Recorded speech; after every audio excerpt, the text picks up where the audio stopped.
At exactly 2:28 in the morning, a silent digital tether snapped. Consider subscribing to Ellis Case Reports to follow this exact investigation. He did not realize that the most crucial witness in the entire house was currently resting silently inside the chest of his victim, continuously transmitting the rhythm of her heart. He had blinded the house, but he could not stop the pulse of the data. The digital log had captured his arrival, but the most shocking revelation of the timeline was still waiting to be discovered inside the intricate Bluetooth logs of an abandoned smartphone.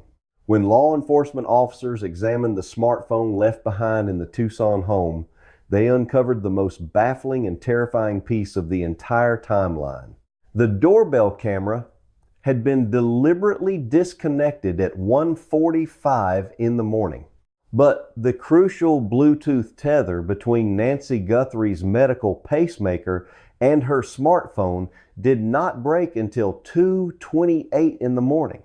The connection finally severed completely by 2:30. This hard digital evidence established an agonizing 45-minute gap. For 3/4 of an hour, the armed, masked suspect was inside that house with the 84-year-old victim. The pacemaker data proves that Nancy was still close enough to her phone to maintain a stable Bluetooth connection during that entire dreadful window. The missing woman was no ordinary target. This was an elderly mother, taken under the cover of darkness, while her home security systems were systematically blinded. The implications of this time gap are absolutely staggering for investigators. This was not a swift, chaotic grab-and-go operation. A panicked intruder kicks in a door, grabs a victim, and flees into the night in a matter of seconds or minutes. But this suspect lingered in the residence for 45 minutes. What exactly was he doing inside the house for that extensive period of time while the cameras were dead? Was he searching for something specific in her belongings? Was he waiting for a designated extraction time to avoid local patrol vehicles? Or was he securing the victim and preparing her for transport? The sheer duration suggests a high level of premeditation and a chilling degree of patience. Furthermore, there is the glaring paradox of the smartphone itself. We often believe that our modern fortresses of doorbell cameras and synchronized smart devices keep us perfectly safe from the shadows lurking outside. The suspect clearly possessed enough technical awareness to physically or digitally disable the external security camera. He understood the threat of video surveillance. Yet, he left the victim's smartphone sitting right there on a table. Why would a criminal who is actively trying to erase his digital footprint leave behind a device capable of cellular tracking and GPS location? Did he leave it behind intentionally to ensure law enforcement could not track their escape route via cell tower pings? Or was the smartphone simply overlooked in the dark? By leaving the phone behind, he inadvertently created the perfect forensic timestamp.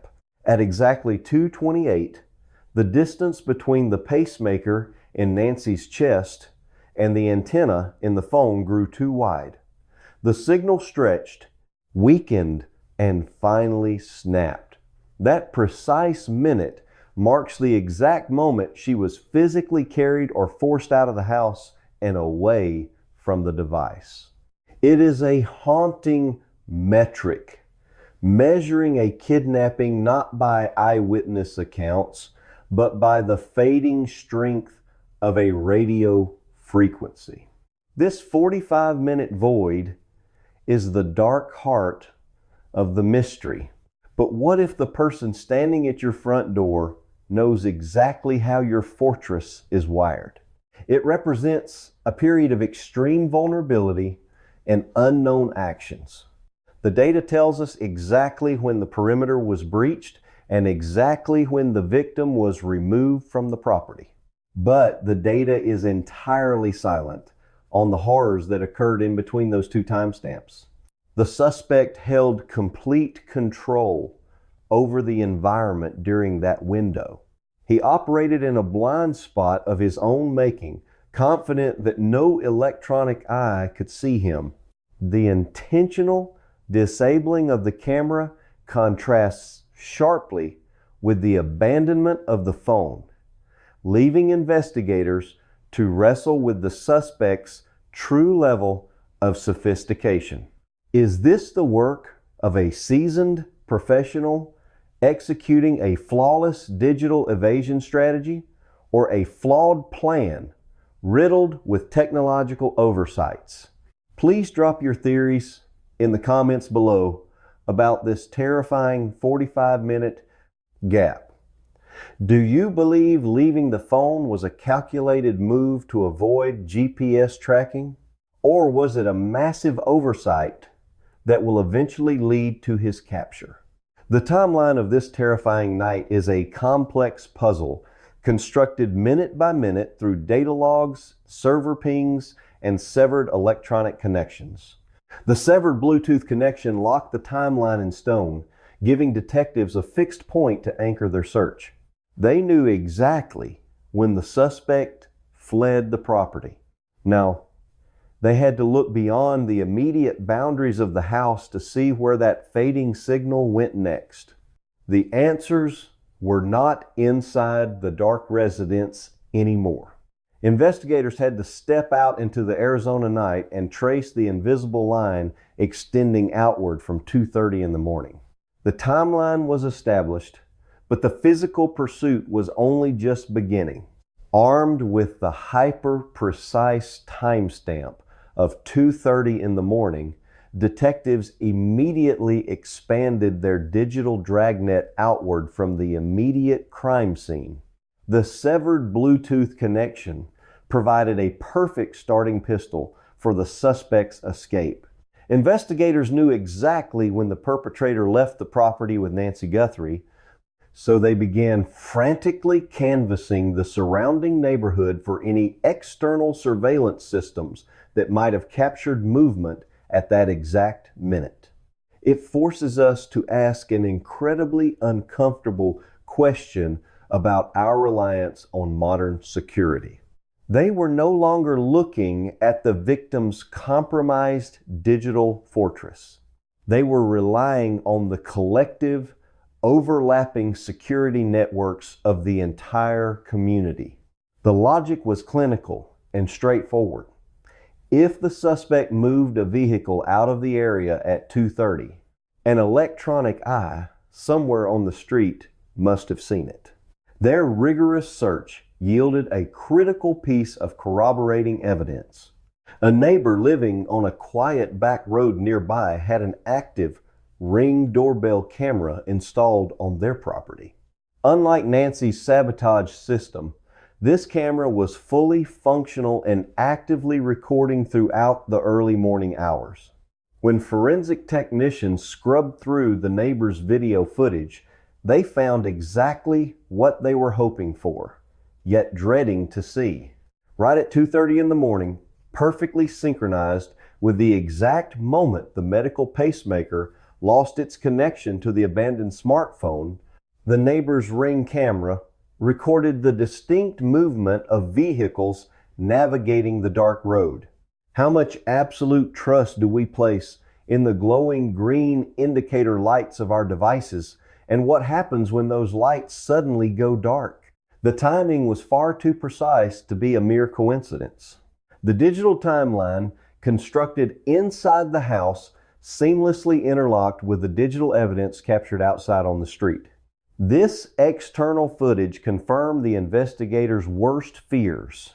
The suspect had indeed used a vehicle to transport the 84-year-old victim away from the area, utilizing a less traveled back route to minimize the risk of being spotted by late-night traffic or roaming police patrols. The sequence of events was now locked in with undeniable digital certainty. At 1:45, the primary security feed was killed. For 45 terrifying minutes, the armed intruder navigated the interior of the home. And exactly at 2:30, he loaded the victim into a vehicle and vanished down a shadowy back road, documented by a neighbor's unsuspecting camera. It was a flawless timeline built entirely on pinging servers and motion sensors. A masked suspect with a gun tucked into his waistband walked into the frame of a doorbell camera.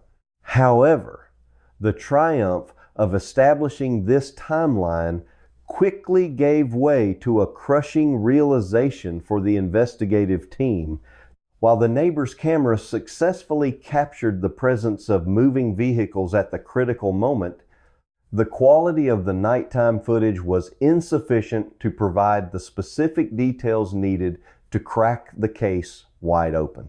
The video showed the glare of headlights and the blurred shapes of cars moving through the darkness, but the resolution was not high enough to read a license plate number. The camera angle and the lack of ambient street lighting meant that peering inside the cab of the vehicle was completely impossible. The digital trail had brought law enforcement exactly to the perimeter of the neighborhood, tracking the suspect's movements to the second, only to hit a massive brick wall. They had the exact time of the escape, and they had the physical escape route verified by video evidence, but they still did not have a license plate. And the digital trail he left behind is both baffling and utterly terrifying. They did not have the make and model of the getaway car. Most importantly, they still did not have a clear view of the suspect's face. The mask seen in the initial doorbell footage had worked perfectly. The digital forensics had performed brilliantly, reconstructing the crime with cold, mathematical precision. But the limits of that technology had suddenly been reached. A timestamp cannot issue a warrant. A blurred set of headlights cannot be interrogated in a holding cell. The investigation was standing on the edge of a terrifying precipice. The data told them everything about how and when the kidnapping occurred, but absolutely nothing about who was sitting behind the steering wheel. The physical trail of the vehicle disappeared into the sprawling, unmonitored roads of Arizona. Detectives scoured other traffic cameras and commercial security feeds along potential routes, but the suspect seemed to have successfully navigated the blind spots of the city's infrastructure. The investigation does not start with a crime scene secured by yellow tape. The high-tech pursuit had yielded an incredible map of the incident, but it left investigators staring at an anonymous ghost driving into the night. They needed a different kind of clue. They needed a flaw in the suspect's meticulous planning. They needed a piece of evidence that could not be blurred by a low-resolution camera or obscured by a dark mask. The digital evidence had painted a perfect picture of the crime, but to identify the monster who orchestrated it, they would have to turn back from the servers and look for a mistake made in the physical world. The investigation was suffocating under an immense, crushing weight of public scrutiny. When the parent of a prominent national television anchor vanishes into the night, the spotlight does not just illuminate the local police department, it scorches them. Reporters descended on the normally quiet southwestern streets, demanding answers that simply did not exist. The pressure to solve this was astronomical, creating a frantic, almost desperate atmosphere inside the precinct. Detectives were operating on zero sleep, combing through acres of desert brush and reviewing countless hours of useless, grainy traffic footage. Inside the dark, quiet house, an 84-year-old woman lay somewhere or was being moved somewhere. It starts with the unsettling silence of a smartphone and the missing heartbeat data. The digital logs had painted a terrifying picture of the breach, but they had ultimately led into a blind alley. The suspect had proven himself incredibly adept at manipulating electronic systems, slipping through the invisible nets cast by modern security. He was a ghost in the machine, a phantom who knew precisely how to outsmart silicon and code. But the investigators knew that nobody, no matter how calculated or technologically sophisticated, is entirely flawless. Every criminal, especially one operating under the extreme stress of a high-stakes home invasion, eventually makes a mistake. The human element is always the weakest link in any criminal master plan. They just needed to find exactly where his humanity had betrayed him. The task force shifted their entire operational strategy. They pulled back from the glowing computer screens, the server logs, and the pinging cell towers. They returned their focus to the physical world, coordinating a massive inch-by-inch grid search of the immediate area surrounding the targeted residence. Of an 84-year-old woman who seemingly vanished into the cold Arizona night. They were no longer looking for lost data packets. They were looking for physical remnants. The desert landscape is unforgiving, but it also preserves things perfectly. It holds on to discarded items. Hours bled into grueling days, and the physical search seemed just as futile as the digital one. The suspect had been so incredibly careful with the surveillance cameras, so deliberate with his interior movements. It stood to reason he would be equally meticulous about leaving absolutely no physical trace behind. But then, a massive breakthrough occurred in the dirt. Search teams scouring the rugged perimeter just outside the property line noticed an anomaly in the brush. It was a single, solitary glove.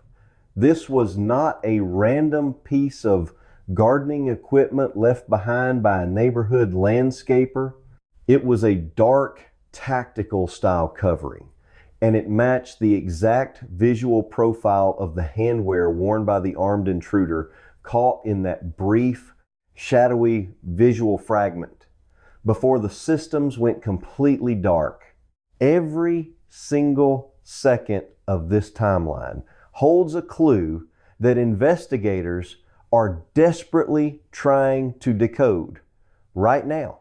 Finding a physical item reportedly belonging to the alleged kidnapper was a monumental shift in the momentum of the case. The phantom suddenly had a tangible physical presence.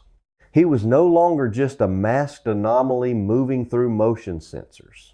He was a man of flesh and blood, a man who sweated, a man who shed microscopic pieces of himself. The discovery of the glove injected a massive surge of adrenaline into the exhausted task force. But finding a piece of clothing is only half the battle. A glove laying in the desert dust is entirely useless unless it can be firmly connected to a real identity. It is just another dead end if the fabric yields absolutely nothing. Please share this video with anyone who appreciates the intense, painstaking reality of forensic investigations, because what happened next changed the entire trajectory of the hunt. The crime scene technicians handled the recovered item with extreme reverence, knowing it might be their absolute last chance to identify the perpetrator. To understand the sheer audacity of this crime, you have to look at the environment surrounding Nancy Guthrie. They carefully bagged it, sealed it, and rushed it directly to the local crime lab. The initial microscopic examinations confirmed what they desperately hoped. The inside of the fabric contained trace biological material. The suspect had been incredibly careless. He had worn the glove specifically to avoid leaving fingerprints on the door handles and the security panels, but in doing so, he had trapped his own genetic material inside the tightly woven fibers. He had insulated his hands, but he had left behind his biological signature. The local technicians isolated the precious sample, but they quickly realized the complexity of the degraded trace evidence required analytical capabilities far beyond their regional equipment. This was a high-stakes biological puzzle, and they needed the absolute best scientific minds in the entire country to decode it. The stakes were simply too high for a standard laboratory run. They needed cutting-edge, microscopic precision. They needed the full weight of the federal government. The glove was securely packaged once again, but this time its destination was not a local police department basement. She was 84 years old, living alone in a residence in Tucson, Arizona. It was placed on an expedited transport, headed directly to the highly restricted facilities of the Federal Bureau. The physical evidence had survived the harsh elements, and it was about to meet a machine that could read the very genetic blueprint of the man who carelessly dropped it in the dirt. The physical evidence arrived at the federal laboratory, a highly secured environment where rigorous science systematically dismantles the most carefully constructed lies. Local authorities had completely hit the absolute limits of their technological reach, but the federal technicians were fully equipped to wage an entirely different kind of sophisticated war against the unknown suspect. They were not just looking for a simple direct match in a standard criminal database. If the alleged kidnapper had never been officially arrested before, his profile would absolutely not exist in the standard system, and the recovered glove would remain a silent, ultimately useless artifact. To guarantee a definitive result, the Federal Bureau deployed its most devastating and revolutionary forensic weapon, genetic genealogy. But she was not isolated, nor was she unprotected. Turn on your notifications to receive immediate updates the exact second law enforcement officially announces the final results from this specific laboratory analysis. This complex process is not a simple swab and scan procedure. It is a deep, intensely invasive plunge into the ancestral architecture of the suspect. The laboratory painstakingly extracted the degraded biological material trapped inside the tactical fabric and began meticulously sequencing the microscopic fragments into a complete, comprehensive genetic profile. This advanced technology completely bypasses the absolute need for the suspect to have a prior criminal record. Instead, the brilliant scientists take that freshly sequenced blueprint and discreetly upload it into vast open source databases filled with the DNA profiles of millions of ordinary citizens who have willingly submitted their saliva to trace their own family trees. The dedicated investigators were no longer looking directly for the masked intruder. They were actively looking for his distant cousins, his second aunts, his half-brothers. They were methodically searching for anyone who shared even a microscopic fraction of his biological code. Nancy was the mother of Savannah Guthrie, the prominent co-anchor of the Today Show. Once the sophisticated system successfully flags a familial match, no matter how incredibly distant, a specialized team of expert genealogists immediately takes over the hunt. They build sprawling, highly complex family trees backward from that distant relative, painstakingly tracing marriages, births, and census records through the decades. They construct a massive, intricate web of human connections, narrowing the branches down generation by generation until the data points directly to a single living individual who perfectly fits the exact demographic and geographic profile of the unknown suspect. It is an inescapable, terrifying mathematical trap. The perpetrator genuinely believed he had executed a flawless operation when he cleverly severed the camera feeds and manipulated the environment. He truly thought his meticulous planning had rendered him completely invisible to the authorities. But he completely failed to realize that his own extended bloodline was currently being weaponized against him. The immense tension in this realization is absolutely staggering. You can easily wear a thick mask to hide your face from a high-definition security lens. You can carefully route your getaway vehicle through dark, unmonitored back roads to completely evade traffic surveillance. Because of this high-profile family connection, her daily life was nested inside a sophisticated network of security measures. You can even violently rip wires from a wall to plunge a monitored house into complete, blinding darkness. But you absolutely cannot wipe away the fundamental building blocks of your own existence. Every single time he exhaled, every single time his sweating skin rubbed against the synthetic lining of that drop glove, he was actively betraying his own meticulously crafted anonymity. The microscopic cells he left behind in the dry dirt were infinitely more revealing than a clear, well-lit photograph of his face. The investigation had rapidly shifted from a frantic, exhausting chase across the physical desert to a slow, methodical, and utterly terrifying hunt through the suspect's own deep family history. The federal genealogists were quietly building the invisible cage around him, relative by relative, branch by branch.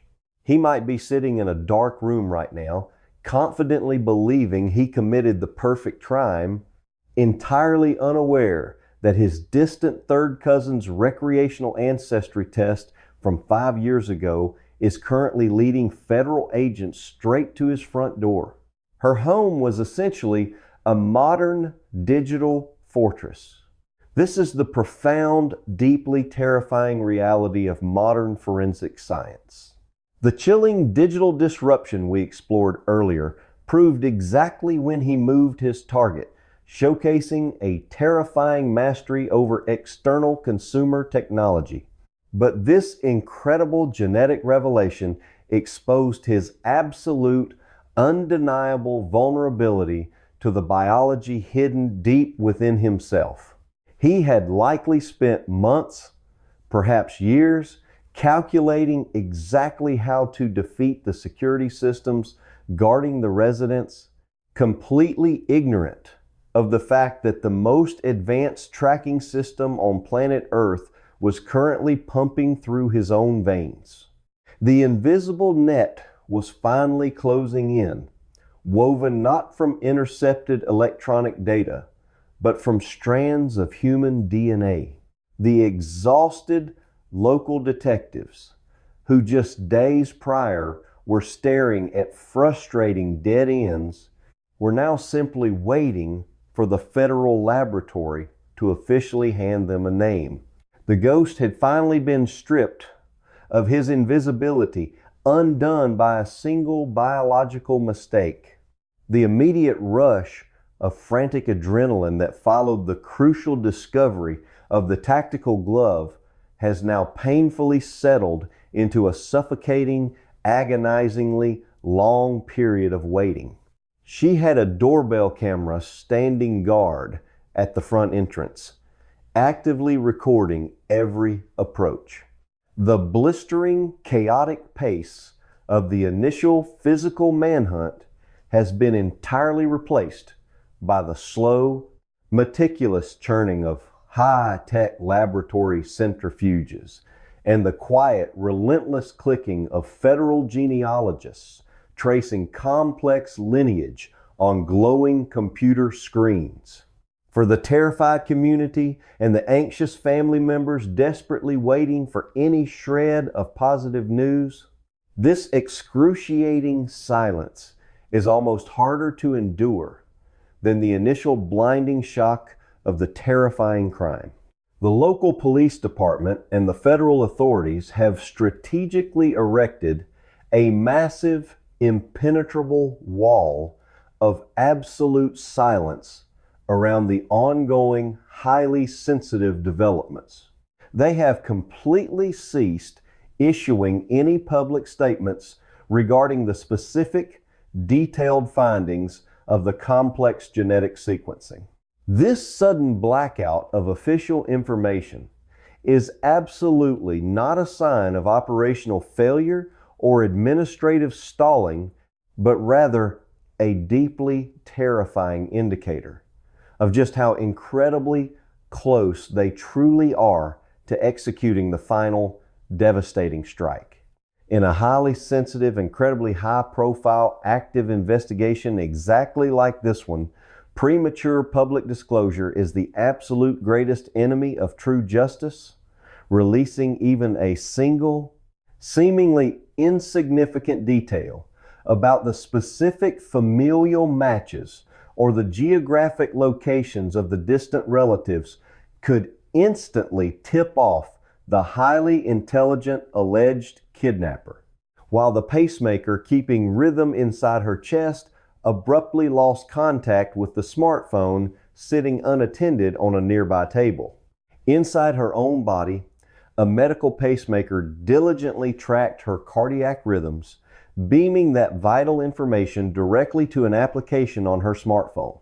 It could give a desperate, heavily armed suspect the exact crucial window of opportunity he desperately needs to systematically destroy secondary physical evidence, drastically alter his physical appearance, or successfully flee across distant international borders before the specialized tactical teams can even begin to mobilize their vehicles.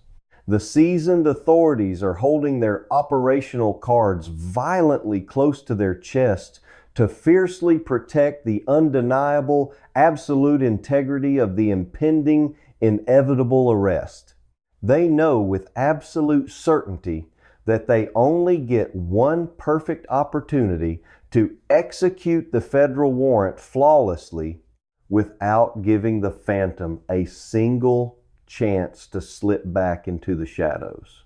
The immense tension currently hanging heavy over the southwestern city is a terrifyingly slow burn dread, a heavy, oppressive atmospheric pressure born directly from the undeniable knowledge that a highly calculating predator is still actively breathing free air, completely unaware of the invisible, genetically guided crosshairs currently locking directly onto his chest. But while the relentless scientific dragnet continues to tighten its inescapable grip, a massive, profoundly agonizing question remains entirely unanswered in the dark. The incredible, cutting-edge forensic work has brilliantly given us the precise, irrefutable timestamp of the nighttime abduction. She was surrounded by electronic eyes and invisible digital sentinels that monitored her well-being around the clock. and the recovered genetic material will absolutely eventually deliver the legal identity of the terrifying monster hiding behind the mask. However, absolutely nothing in the meticulously recovered data logs or the complex biological sequencing can clearly tell us exactly where the vulnerable elderly victim is right now. The incredible technology can perfectly describe the sophisticated mechanism of the brutal crime, but it absolutely cannot guarantee a safe, miraculous recovery. Every single passing hour exponentially compounds the horrific, undeniable reality that an innocent life is currently being held by an incredibly dangerous individual completely capable of orchestrating a terrifying masterclass in technological sabotage and physical evasion. We know exactly how he systematically defeated the digital security parameters, and we know exactly how modern forensic science will eventually defeat him in a court of law. But the terrifying, gaping void at the very center of this chilling narrative is the current geographic location and actual physical condition of the helpless captive. The cloud servers have clearly spoken.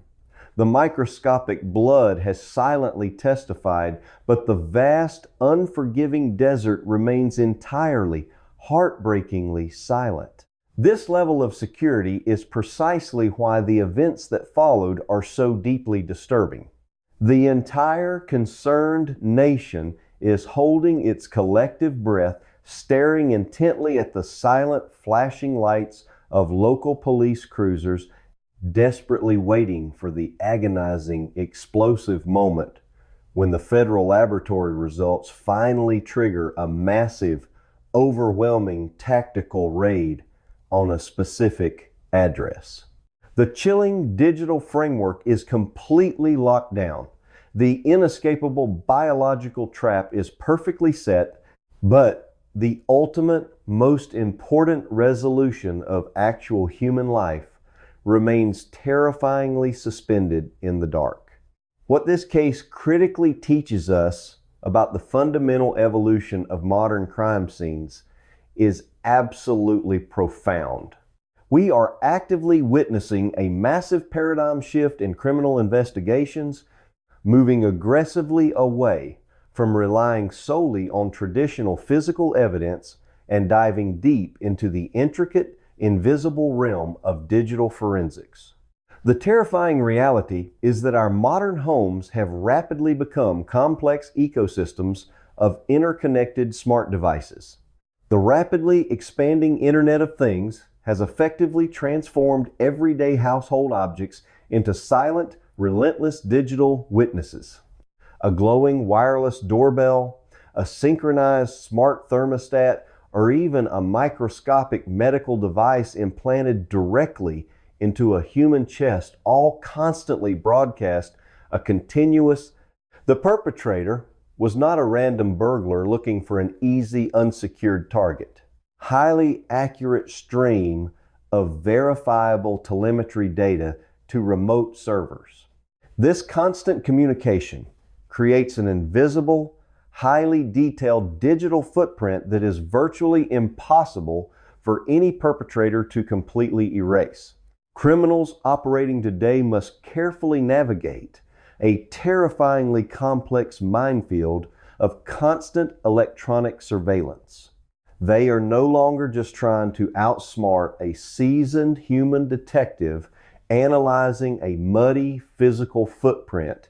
They are forced to actively combat a synchronized network of omniscient machines, silently recording their every move in perfect, unalterable digital code.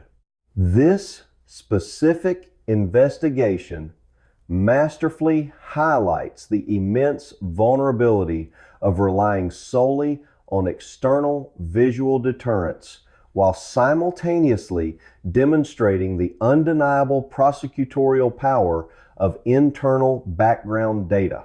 If you found this analytical breakdown of forensic strategy truly insightful, please subscribe to Ellis Case Reports to continue exploring the fascinating intersection of modern consumer technology and criminal justice. The historical era of the perfect, completely untraceable crime is rapidly coming to an end, replaced by a new reality where the most damning legal evidence is entirely invisible to the naked eye. A random thief does not walk up to a house bristling with surveillance technology without a plan, silently pinging across networks while the perpetrator mistakenly believes he is hidden. The chilling paradox at the very core of this ongoing mystery remains profoundly disturbing. A tiny, sophisticated medical instrument designed specifically to monitor a fragile heartbeat and ultimately prolong a human life was violently transformed into a cold, hyper-accurate countdown clock for a terrifying abduction. It was intended to be a silent guardian of health, but it ultimately became the most reliable digital informant in a massive federal manhunt. The technology functioned exactly as it was programmed to do, recording the precise minute the darkness swallowed its owner. But the victim in this unresolved file is certainly not the only vulnerable target to be quietly tracked and betrayed by the very technology designed to provide comfort inside a residence. In our next deep dive investigation, we will uncover a chilling scenario where a completely different kind of personal device became the ultimate star witness. Prepare yourselves, because in the very next case file, the person who targeted Nancy knew they were stepping into a monitored zone and proceeded anyway. A heavily damaged smartwatch, forcefully strapped to a wrist, will meticulously recount the horrifying sequence of an entirely different brutal crime, whispering its digital secrets from the muddy bottom of a freezing, isolated lake. Click the video on your screen right now to watch that terrifying case unfold immediately.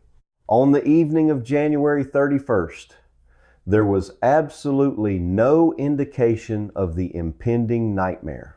The Guthrie family had gathered for a pleasant, entirely ordinary game night. They sat around, rolled dice, drew cards, and shared laughter in the warmth of the living room. Nancy was engaged, completely relaxed in the sanctuary of her own home. That invisible thread of Bluetooth data is designed to save lives by alerting doctors to an irregular heartbeat. When the evening wound down, her family members said their goodbyes, walked out the front door, and drove away, assuming their beloved mother and grandmother was perfectly safe behind her locked doors and active alarm systems. She prepared for bed just like she had thousands of times before. Her smartphone rested quietly on a surface, dutifully syncing with the device implanted in her chest. The doorbell camera outside glowed with a faint indicator light, signaling that it was awake and watching the quiet Tucson street. The neighborhood was still, wrapped in the typical silence of a late winter night. Everything appeared completely normal, lulling everyone into a false sense of absolute security. But this security was merely an illusion waiting to be shattered. We place immense faith in these devices, believing that a glowing lens will deter anyone with malicious intent. We sleep soundly because the technology is awake.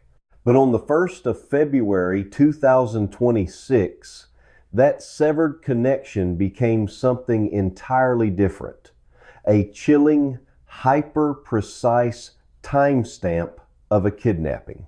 Yet, as Nancy slept, the digital perimeter around her was about to be breached by someone who understood exactly how to manipulate those very systems.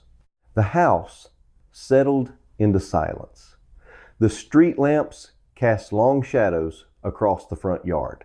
Inside, the pacemaker pulsed steadily, sending its data packets through the dark room to the waiting phone. Outside, the camera remained vigilant, recording the empty space in front of the door. But out in the darkness, beyond the reach of the motion sensors and the glowing infrared lights, someone was preparing to move. The quiet of the house was not the peaceful rest following a happy family gathering. It was the heavy, suffocating silence that falls right before a predator strikes. The electronic eyes of the home continued to blink their steady green rhythm, completely blind to the fact that someone was about to reach out and pull the plug. The countdown to 1:45 in the morning had already begun. This was not a guess made by a medical examiner or a rough estimation based on a neighbor hearing a noise. And the glowing lights of the digital fortress were about to face a threat they were never programmed to stop. The horrifying reality of the situation did not dawn on anyone until the middle of the following day. Around noon on February 1st, family members arrived at the Tucson residence to check on Nancy. The house was eerily empty. She was not answering calls, and she was nowhere to be found inside the home. Panic immediately set in, and the family contacted the local authorities to report the 84-year-old woman missing. When police officers arrived at the scene, they were not just looking for physical signs of a struggle. They immediately turned their attention to the digital footprint of the house, diving into the system logs to reconstruct the timeline backwards from the moment of discovery.